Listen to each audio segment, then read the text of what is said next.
Guys, welcome to my channel. So ये video उन लोगों के लिए बनाई जा रही है जिनको हॉरर वीडियोस देखना बहुत पसंद है। इस चैनल पर अब आपको बहुत सारी हॉरर वीडियोस देखने को मिलेंगी। एक्चुअली में ये चैनल मैंने उन लोगों के लिए बनाया है जिनको मेरी तरह रील स्क्रॉल करना नहीं बल्कि फ्री टाइम में हॉरर वीडियोस देखने का मन करता है। तो इस चैनल पर आने वाले टाइम में आपको बहुत सारी अमेजिंग हॉरर स्टोरीज मिलने वाली हैं। सो बिफोर गेटिंग स्टार्टेड मैं आपको अपना एक इंट्रोडक्शन देना चाहती हूँ। मेरा नाम है अर्चना और पेशे से मैं एक टैरो कार्ड रीडर हूँ। इसके साथ साथ मैं स्पेल कास्टिंग भी करती हूँ, एक हीलर हूँ और एक फेस रीडर भी हूँ। अब मुझे एक बात बताओ ज़रा कि हॉरर वीडियोस, भूतिया कहानियाँ एंड ऑल सारी क्रीपी चीज़ें आपको सबसे ज़्यादा अगर एक एस्ट्रोलॉजर के पास नहीं मिलेंगी तो किसके पास मिलेंगी? बट भूत प्रेत को भगाना और ये तांत्रिक क्रिया वगैरह मैं नहीं करती। इंटरेस्ट है, इन फ्यूचर अगर कभी सीखा तो आपके साथ ज़रूर शेयर करूँगी, बट फिलहाल तो नहीं करती। लेकिन मेरे कांटेक्ट में वो लोग ज़रूर हैं जो ये चीज़ें करते हैं, क्योंकि ऑब्वियसली अगर मैंने एस्ट्रोलॉजी सीखी है तो किसी गुरु से ही सीखी होगी, राइट? तो उनसे हमें काफ़ी सारे किस्से सुनने को मिलते हैं कि उनके पास कैसे कैसे केसेस आते हैं। तो उनमें से ही कोई एक केस मैं आपके साथ अक्सर शेयर किया करूँगी। तो आज इस वीडियो में हम एक गर्ल्स हॉस्टल की घटना को डिस्कस करने वाले हैं। तो चलो गाइस, जल्दी से हमारी कहानी की मुख्य पात्र का नामकरण किया जाए। तो आज की इस वीडियो में हम लड़की का नाम रख देते हैं सिया। तो ये कहानी होने वाली है सिया की। सबसे पहले मैं आपको सिया के बारे में बेसिक इन्फॉर्मेशन दे देती हूँ। तो जो सिया थी ना, वो मेडिकल की पढ़ाई कर रही थी, इसीलिए उसे अपना होम टाउन छोड़ के गोरखपुर में जाना पड़ा। वो गोरखपुर में किसी हॉस्टल में रहने गई थी। लेकिन यहाँ पर सिया बताती है कि जब मैं हॉस्टल में एडमिशन लेने गई थी तो वहाँ पर उसे जो हॉस्टल की वाइब्स थी ना, वो काफ़ी ज़्यादा क्रीपी और वियर्ड आ रही थी। यू नो व्हाट, कि उसे जो हॉस्टल की दीवारें थी उसके ऊपर कुछ अजीब से निशान, लाइक जैसे कुछ किसी ने लिखने की कोशिश की हो काजल से और सिंदूर से, एकदम क्रीपी क्रीपी सी चीज़ें उसे वहाँ पे देखने को मिली थी। लेकिन जो यंग जनरेशन है वो ज़्यादा इन सब चीज़ों पे ध्यान नहीं देती है, इसीलिए सिया ने भी ध्यान नहीं दिया और उसने उस हॉस्टल में एडमिशन ले लिया। 2 महीने तो उसके वहाँ पर काफ़ी अच्छे बीते थे और वहाँ पर उसकी काफ़ी लोगों से दोस्ती भी हो गई थी। यहाँ पर जो सिया की रूममेट थी ना, वो उससे 1 साल सीनियर थी। वो उसे बड़ी दीदी की तरह ही ट्रीट करती थी। तो वो अपनी सीनियर के साथ रूम शेयर करती थी और हॉस्टल में रहती थी। अब हॉस्टल का सीन ऐसा था ना कि वहाँ पे सारी गर्ल्स, एक स्टडी रूम था, वहाँ पर बैठ के पढ़ती थी। एक बार क्या हुआ, 2 महीने के बाद एक बार क्या हुआ कि जब सिया रात को अपनी स्टडी कर रही थी स्टडी रूम में बैठ के, तो उस रूम में कोई भी नहीं था, क्योंकि सर्दियों का टाइम था और सारी गर्ल्स जो है अपने अपने रूम में बैठ के पढ़ना प्रेफर करती थी। लेकिन सिया एक बार रात के 11 साढ़े 12 बजे तक वहाँ पर पढ़ रही थी और उधर स्टडी रूम में कोई भी नहीं था। थोड़ी देर हुआ वो वहाँ पे पढ़ रही है। फिर क्या होता है, उसे कोई आवाज़ सुनाई देती है, किसी लड़की की आवाज़ जो बहुत ही ज़्यादा दर्द में है और रो रही है। मतलब कि उसे बहुत ज़्यादा चोट लग गई है और वो इतना ज़्यादा दर्द में करहा रही है कि कोई आ जाए और उसकी मदद करे। स्टार्टिंग में उसे लगा कि अपने हॉस्टल की कोई लड़की होगी, क्योंकि अक्सर ऐसा होता था वहाँ पर कि अगर किसी लड़की को कुछ हेल्थ इश्यूज़ हैं या कुछ भी गर्ल्स प्रॉब्लम होती है और उसका पेट वगैरह दर्द करता था तो वो रोती थी, तो नॉर्मल थी ये आवाज़ उनके लिए। तो स्टार्टिंग में 10-15 मिनट तो वो उसको इग्नोर कर देती है। लेकिन जब 10-15 मिनट के बाद भी वो आवाज़ बंद नहीं होती है और कोई उस आवाज़ पे रिस्पॉन्ड भी नहीं कर रहा था, क्योंकि नॉर्मली क्या होता था, जब भी किसी लड़की को प्रॉब्लम होती थी तो इट इज़ वेरी ऑब्वियस कि दूसरी लड़की उसको सहारा देने जाएगी तो एटलीस्ट कुछ सेकंड के लिए तो वो चुप होगी, है ना, या कुछ बोलेगी, पानी पिएगी, दवाई लेगी, तो 2-4 मिनट का तो पॉज आएगा। लेकिन इस आवाज़ में कोई पॉज ही नहीं आ रहा था। वो लड़की लगातार रोई जा रही है, रोई जा रही है, रोई जा रही है, कोई पॉज नहीं आ रहा था। तो यहाँ पर अब सिया को थोड़ा डाउट हुआ कि ये हो क्या रहा है। तो वो क्या करती है, अब रात का टाइम था, इतनी ब्रेव तो वो भी नहीं थी। तो रात के टाइम में वो क्या करती है, जल्दी से अपने रूम में भागती है अपनी दीदी को बताने के लिए। तो वो वहाँ जाकर देखती है कि जो उसकी दीदी थी वो हेडफोन्स डाल के कान में पढ़ाई कर रही थी। तो उसे लगा इसीलिए दीदी को आवाज़ नहीं आई होगी, क्योंकि उन्होंने हेडफोन्स डाल रखे हैं। तो वो रूम में जाते ही उनके हेडफोन्स को निकालती और ज़ोर से चिल्लाती है कि दीदी सुनो, आपको कोई आवाज़ आ रही है? तो उसकी दीदी बोलती हाँ आ तो रही है। फिर वो कहती है किसकी आवाज़ है, तो उसकी दीदी भी पहले तो यही कहती है कि किसी लड़की को कोई प्रॉब्लम होगी तो वो चिल्ला रही होगी। तो वो अपना पूरा हॉस्टल देखते हैं, सारी लड़कियों को उठाते हैं कि भाई किसके रूम से ये आवाज़ आ रही है। तो सारी लड़कियां बोलती है कि हाँ हमें भी काफ़ी टाइम से ये आवाज़ आ रही है, हमें भी यही लगा कि आसपास जो हॉस्टल्स है वहाँ से आ रही होगी। एक्चुअली वो जो एरिया था ना वो सारा हॉस्टल का ही एरिया था, आसपास में काफ़ी सारे हॉस्टल्स थे, तो अक्सर दूसरे हॉस्टल से भी आवाज़ आती थी। तो उन लोगों ने यही सोचा, लेकिन जब आधा पौना घंटा बीत गया तभी भी आवाज़ कंटिन्यू आए जा रही है विदाउट एनी पॉज। तो अब यहाँ पर सारी लड़कियों को थोड़ा सा क्रीपी लगा, तो वो सारी लड़कियाँ मिलके पहले वार्डन को कॉल करती हैं। तो वार्डन उनका कॉल नहीं उठाती है।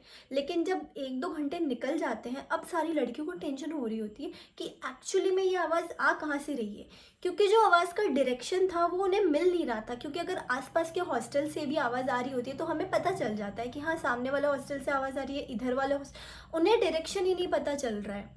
तो वो थोड़ा सा डर गई लड़कियाँ। तो वो सारे मिलके वार्डन को कॉल करती हैं, लेकिन वार्डन तो उठा नहीं रही थी। फिर वो सारी नीचे वार्डन के घर पे चली जाती हैं। अब मैं आपको उनके हॉस्टल का स्ट्रक्चर समझाती हूँ कि एक मल्टी स्टोरेज घर जो होता है ना, एक के ऊपर एक फ्लोर वाला, वैसा एक बड़ा सा घर था। नीचे का जो बैकग्राउंड क्या बोलते हैं उसको, ग्राउंड फ्लोर वाला एरिया था, वहाँ पर उनकी हॉस्टल की वार्डन रहती थी, और ऊपर के जो 2-3 फ्लोर थे उधर उन्होंने हॉस्टल बना रखा था। तो सारी लड़कियां मिलके नीचे वार्डन के पास चली गई, सॉरी, वार्डन के पास चली गई। तो और वार्डन का गेट पीटा, तो वार्डन भी एक बार को तो घबरा गई कि सारी लड़कियों का झुंड मेरे घर पे क्यों आ गया आधी रात को। और वो उनसे पूछती हैं कि मैम ये आवाज़ कहाँ से आ रही है, आप थोड़ा देखो। तो मैम बोलती है, वार्डन बोलती है कि ठीक है तुम लोग जाओ, मैं देख लूँगी। तो सारी लड़कियों को चैन नहीं पड़ता है, और वो हॉस्टल की लॉबी में ही वेट करती हैं कि कब मैम आएंगी और हमें बताएंगी कि एक्चुअली में प्रॉब्लम क्या है, ये आवाज़ कहाँ से आ रही है। 10-15 मिनट के बाद वार्डन आती है और उनको बोलती है कि देखो तुम्हें टेंशन लेने की ज़रूरत नहीं है, क्योंकि ये जो आवाज़ थी ना ये सामने के जो ग्राउंड था वहाँ पर कोई कुत्ते का बच्चा फंस गया था, उसकी आ रही थी, वो चिल्ला रहा था, तो मैंने उसे भगा दिया है, अब नहीं आएगा। लेकिन गर्ल्स को ये चीज़ थोड़ा सा ना डाइजेस्ट नहीं होती है, क्योंकि कुत्ते के बच्चे की आवाज़ में और एक लड़की की आवाज़ में ऑब्वियसली बहुत बड़ा अंतर होता है, जो वो अच्छे से समझ रही थी। लेकिन वो वार्डन को जोर भी नहीं दे सकती थी, क्योंकि उनकी जो वार्डन थी ना वो थोड़ी स्ट्रिक्ट थी, तो एक ही बार बार बार रिपीट करते थे ना तो वो उन पर चिल्ला देती थी। तो उन्होंने, वार्डन अपना नीचे चली गई और सारी लड़कियां सोई नहीं, वो उस आवाज़ को सुने जा रही थी। और सबको ये चीज़ तो कंफर्म हो गई थी कि भाई ये कुत्ते के बच्चे की आवाज़ तो नहीं थी। और अगर वार्डन ने बोला है कि मैंने कुत्ते के बच्चे को निकाल दिया है, तो फिर ये वापस दूसरा कौन सा कुत्ते का बच्चा आ गया। गर्ल्स को वो आवाज़ कंटिन्यूसली आए जा रही थी। तो उनमें से एक गर्ल क्या करती है, वो पुलिस को कॉल कर देती है और बता देती है कि यहाँ पर ये सीन हो रहा है और हमें लग रहा है कि किसी ने किसी लड़की को किडनैप करके रखा है, कोई लड़की बहुत ज़्यादा प्रॉब्लम में है, और हमारी जो हॉस्टल की क्या बोलते हैं उसको, वार्डन है, वो बिल्कुल भी कोऑपरेट नहीं कर रही है, और वो इस चीज़ को एक्सेप्ट ही नहीं कर रही है कि कोई लड़की की आवाज़ है, वो तो उसे कुत्ते की बच्चे की आवाज़ बता रही है। तो फिर आप इस एड्रेस पे आ जाइए। तो उनकी बात सुन के पुलिस आ जाती है और वो सीधा हॉस्टल की वार्डन का गेट खड़खड़ाती है। अब जैसे ही वार्डन गेट खोलती है, वो सामने पुलिस को देखकर एकदम उसकी तो सिट्टी पिट्टी गुल हो जाती है, और उसको बहुत ज़्यादा गुस्सा भी आता है। पुलिस उसको कहती है कि आपके हॉस्टल की लड़कियों ने मुझे कॉल करके बुलाया है, ये सीन यहाँ पे चल रहा है। तो वार्डन उनसे कहती है कि अरे मेरे हॉस्टल की लड़कियाँ हो गई हैं पागल, और एक कुत्ते का बच्चा था जो कब से चिल्ला रहा था, और इन लोगों ने उसको बहुत बड़ी बात बना दी और आपको कॉल कर दिया। मुझे तो लग रहा है कि ये आधी रात को आपके साथ कोई प्रैंक कर रही है। और उस टाइम में ये चीज़ काफ़ी कॉमन भी थी कि लोग पुलिस को बिना बात के कॉल कर देते थे और गलत एड्रेस पे भेज देते थे। तो पुलिस वालों ने लड़कियों को वार्निंग दी कि अब अगर तुमने मुझे कॉल किया है ना इतनी रात को, मैं तुम सबको उठा के जेल में डाल दूंगा। तो यहाँ पर लड़कियाँ भी हेल्पलेस थी, क्योंकि उनके पास कोई प्रूफ ही नहीं था। तो यहाँ फिर पुलिस चली जाती है। लेकिन अब जो वार्डन है उसका एकदम चंडालिका का वाला रूप सामने आता है कि अब तुम लड़कियों, तुम देखो मैं सुबह तुम्हारे साथ क्या करती हूँ। अब सारी लड़कियां यहाँ पे डर भी रही थी, एक तो लड़की की आवाज़ से डर रही थी, अब दूसरा वार्डन की वजह से डर रही है। चलो जैसे तैसे करके वो जो है एक रात तो वहाँ पे निकाल लेती हैं। अब सुबह उनको डर था कि वार्डन क्या करेगी, तो वार्डन सारी लड़कियों को बुला के वार्निंग दे देती है कि तुमको अगर इस हॉस्टल में रहना है ना तो तमीज़ से रहो, ठीक है, मेरे साथ मेरे सर पे चढ़ के नाचने की ज़रूरत नहीं है।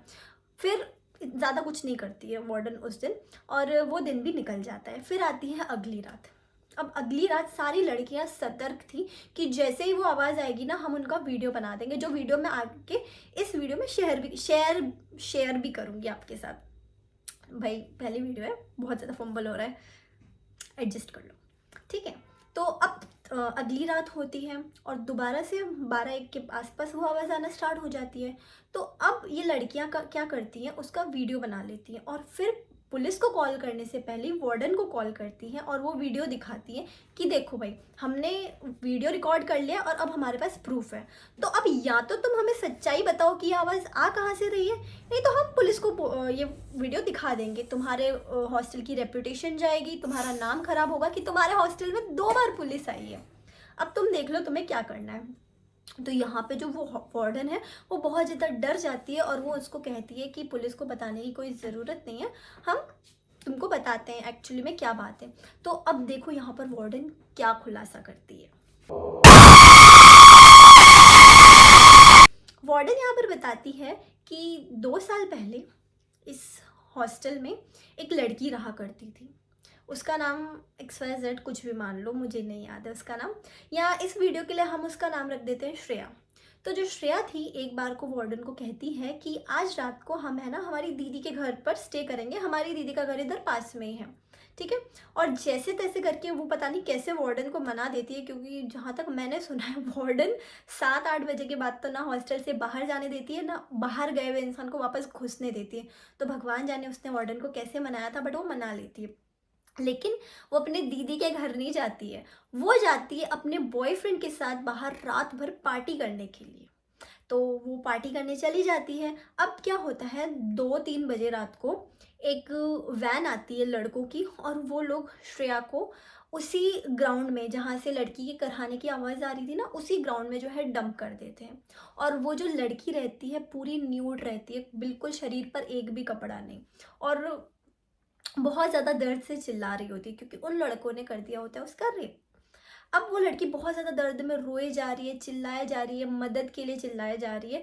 इनफैक्ट उसमें इतनी भी ताकत नहीं बची थी कि वो खुद से उठ के खड़ी हो जाए, वो बहुत ज़्यादा चिल्लाती है। लेकिन कोई भी हॉस्टल से या आस पड़ोस का कोई भी, सब उसकी आवाज़ सुन रहे थे लेकिन कोई भी जा नहीं रहा था, क्योंकि ऑब्वियसली लड़की का केस है, रात को वो रो रही है, चिल्ला रही है।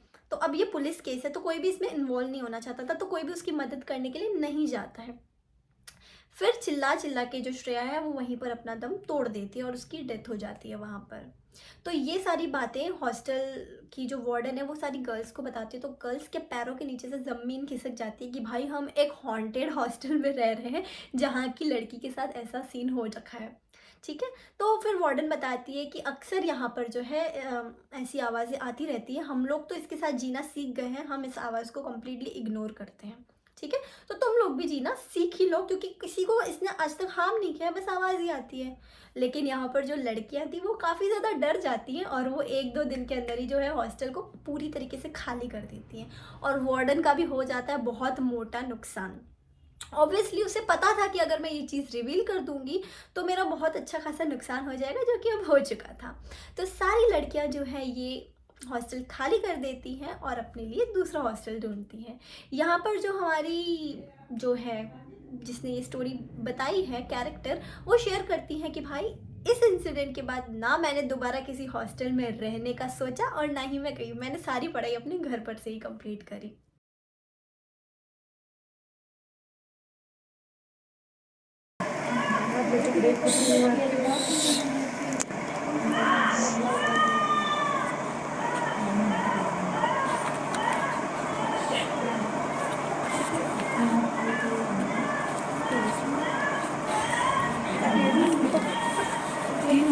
ना